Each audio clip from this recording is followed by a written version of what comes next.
죄송합니다. 제 채널 구독을 취소해주세요. 중대형 유튜버 중에는 이런 고민을 하시는 분들이 많습니다. 이게 무슨 소리인가 싶겠지만 구독자를 잘못 모으면 오히려 어떻게 하면 구독자를 줄일 수 있을까를 고민하게 되죠. 유스타님들, 구독자 숫자는 내 채널의 성적표가 아닙니다. 구독자는 무조건 많다고 좋은 것이 아니에요. 구독은 내 영상에 관심을 가질 만한 사람을 모아둔 숫자에 불과합니다. 만약 믿었던 내 구독자들이 내 영상을 클릭 안 하게 된다면 어떻게 될까요? 오히려 구독자들은 내 채널의 성장을 발목을 잡는 물귀신이 되어버립니다. 이뿐만이 아닙니다. 처음 채널 주제를 정할 때 내가 좋아하고 잘 아는 것으로 시작하는 분들이 많습니다. 물론 내가 잘 아는 주제를 선택하는 것이 틀린 것은 아니지만 내가 하려는 주제를 다른 채널에서 어떻게 하고 있는지는 전혀 알아보지 않고 시작하는 것이 문제이죠. 그리고 또 하나가 더 있는데 영상을 만들 때 촬영을 다 끝내고 썸네일을 만들어서는 안 됩니다. 순서가 잘못되었습니다. 이번 영상에서는 작은 채널이 자주 하는 실수에 대해서 알아보도록 하겠습니다. 첫째, 구독자 숫자에 목을 맨다. 얼마 전에 10만이 넘는 채널을 운영 중이신 한 유스타님의 채널을 상담하였는데요. 이런 말씀을 하시더라고요. 제 구독자들이 구독을 취소해줬으면 좋겠어요. 이게 무슨 말인가 싶은가요? 무슨 이슈가 터져서 공격을 받는 채널도 아닌데 왜 구독자가 줄어들기를 바랬을까요? 그 이유는 본인 채널에 흥미가 떨어진 구독자들이 늘어서 노출이 줄어들었기 때문입니다.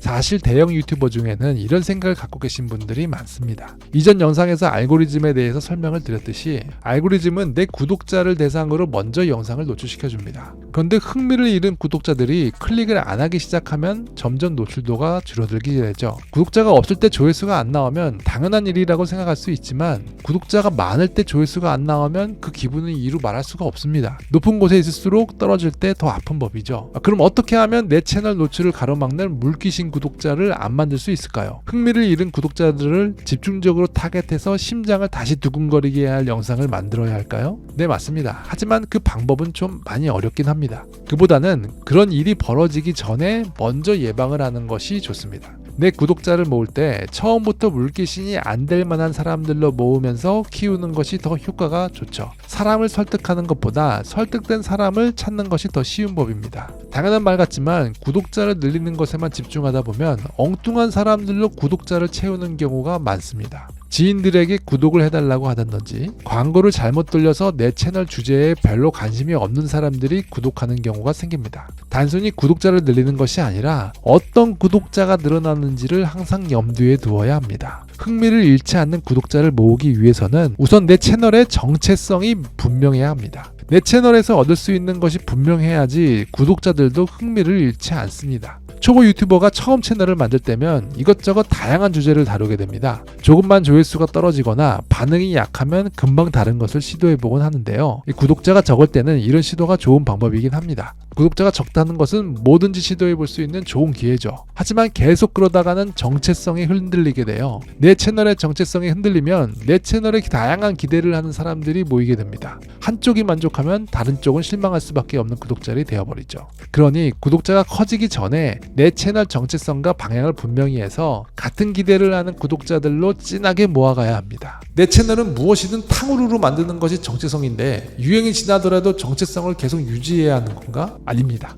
상황에 따라 내 채널의 정체성을 바꿔야 할 때가 있습니다. 물론 그런 상황이 안 오는 것이 베스트지만 그렇다고 침몰하는 배에서 구경만 할 수는 없죠. 이렇게 정체성을 바꿀 때에는 크게 다음에 두 가지 경우가 해당이 됩니다. 내 채널 주제에 대한 세상의 관심도가 줄어들고 있어서 탈출을 해야 할 때, 내 채널 주제보다 더 넓은 주제를 선택해서 채널을 확정해서 더 키우고 싶을 때, 사실 내 채널의 정체성을 바꾸는 건 심장을 수술하는 것만큼 큰일입니다. 채널의 주제를 바꾸는 것은 채널을 0명에서 다시 키우는 것보다 더 어려울 수도 있어요. 잘못 확장하면 채널이 죽을 수도 있거든요. 내 채널 주제의 정체성을 바꿀 때는 기존 구독자가 같이 관심을 가질 만한 주제로 영상을 만들면서 서서히 정체성을 바꿔가야 합니다. 새로운 주제로 채널을 바꿔보고 싶다면 처음에는 5개당 1개 정도의 비중으로 업로드를 해보고 구독자분들의 반응을 보면서 서서히 비중을 늘려가 보세요. 비슷한 예로 야미 와플이라는 채널이 있습니다. 한참 와플 기계가 유행할 때는 와플에 5만 가지 음식을 넣어서 와플처럼 만드는 영상을 보여주었었죠. 와플 기계로 이것까지 할 수 있다고? 라는 생각이 들게 하는 것이 영상의 재미 포인트였습니다. 하지만 와플 기계에 대한 유행도 점점 시들어갔습니다. 그래서 영상의 재미를 신기한 와플 사용법이 아니라 리드미컬한 힐링 리듬 영상으로 전환을 하였습니다.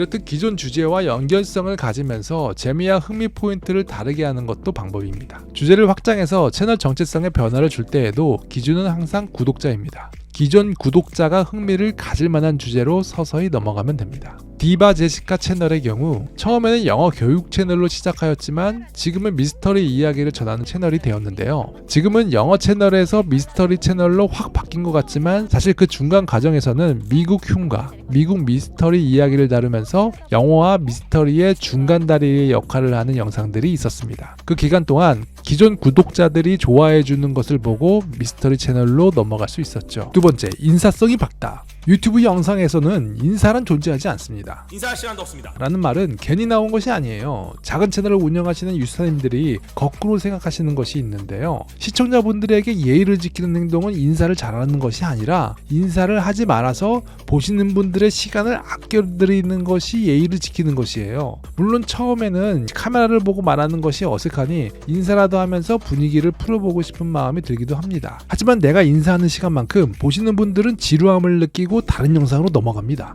유튜브 영상에 있어서 가장 중요한 부분은 바로 영상의 첫 문장이에요. 전체 영상 중에서 초반 30초의 시간이 중요하고 그 30초의 시간 중에서도 처음에 말하는 시간이 가장 중요합니다. 초반 영상 30초의 시간 동안 내 영상의 시청 지속 시간이 어느 정도 나올지 판가름이 나요. 많은 유스타님들이 초반 30초 동안 시청자의 관심을 잡아두지 못해서 시청자의 절반 이상이 바로 영상을 나가버립니다. 그런데 금쪽 같은 초반 30초의 시간에 인사하는 데만 10초를 써버려서는 안 되죠. 인사를 하지 마세요. 나는 인사를 안 하면 어디서부터 말을 해야 될지 모르겠는데 어떻게 하지? 이런 분들은 대부분 원고를 작성 안 하고 바로 카메라에서 말을 시작하시는 분들입니다. 의외로 원고를 안 만들고 바로 카메라를 보면서 말씀하시려는 분들이 많으시더라고요. 숙련된 유튜버가 아니라면 원고 작업은 필수예요. 원고를 작업하면 의식적으로 체크하면서 인사도 뺄 수 있고 초반 30초 구간의 내용을 더 재미있게 바꿔볼 수도 있습니다. 원고 작성 안 하시는 분들은 원고 작성 시간을 줄여서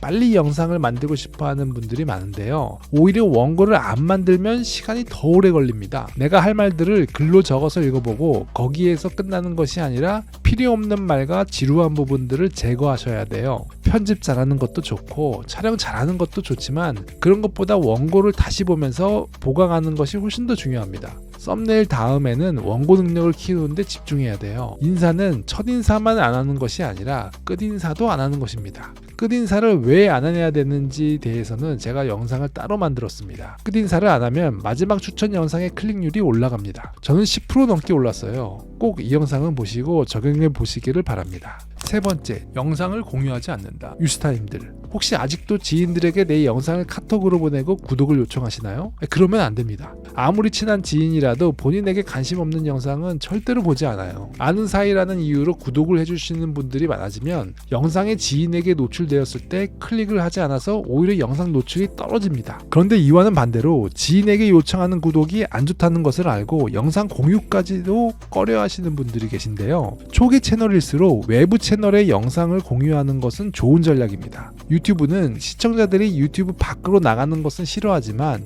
외부 채널에서 유튜브 안으로 들어오는 것은 좋아합니다. 적극적으로 외부에 내 영상을 공유하세요. 하지만 한 가지 지켜야 될 것이 있는데요. 외부에 공유할 때는 내 영상을 좋아할 만한 사람이 모여있는 곳에 하시는 것이 좋습니다. 방금 말씀드린 것처럼 지인이란 이유로 무언의 압박을 받아서 구독을 누르게 해서는 안 돼요. 앞으로도 계속 내 영상을 봐줄 의향이 있을 법한 사람들에게 내 영상을 공유해야 합니다. 이런 사람들은 주로 네이버 카페, 카톡, 단톡방 등에 많아요. 내 채널이 다루는 주제와 외부 커뮤니티의 주제가 비슷하다면 그곳은 노다지입니다. 네 번째, 막구독 요청을 한다. 다른 채널에 가서 막구독 요청을 하시는 분들도 계시는데요. 유튜브와 인스타는 다릅니다. 막구독은 알고리즘에 악영향을 끼칩니다. 심지어 유튜브에서는 막구독을 허위 구독이라고 판단해서 핸디캡을 줄 수 있다고 공식적으로 발표까지 했어요. 다섯 번째, 썸네일을 마지막에 만든다.